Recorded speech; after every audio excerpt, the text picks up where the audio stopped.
Está Merlini mucho más activo en el partido. Qué buen toque de Merlini. Deja para Miguel Benítez, carga Reyes de fondo. Cruza el centro la pelota que va a estar primero. ¡Tiro! ¡Gol! ¡Florentín! ¡Gol!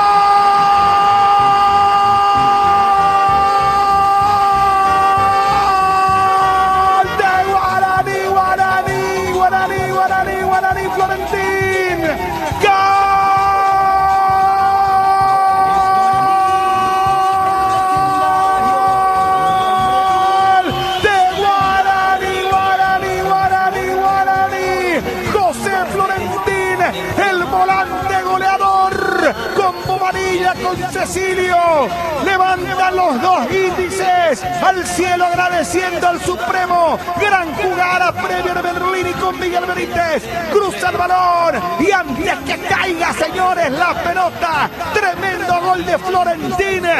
Lejos de creer que lo iba a hacer el Queso Fernández, que lo iba a hacer Bobadilla.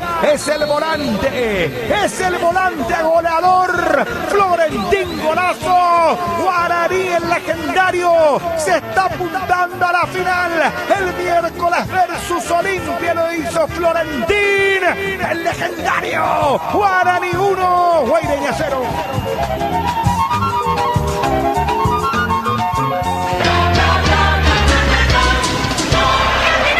Federico Arias. En el momento justo para Guaraní, hace 10 minutos se había animado, estaba teniendo la pelota, comenzaba a ser peligroso. Guaireña ya no era efectiva en las marcas porque, como dijimos, el aspecto físico comenzaba a jugar su papel. Y otro que se despierta en la segunda etapa, como aconteció en el Feliciano Cáceres. Merlini, el número 10, recostado contra la línea de costado, con la marca de dos hombres. Genial gesto para meter un pase entre los dos rivales y limpiar la jugada, porque fue un pase perfecto para el lateral Benítez, que esta vez atina.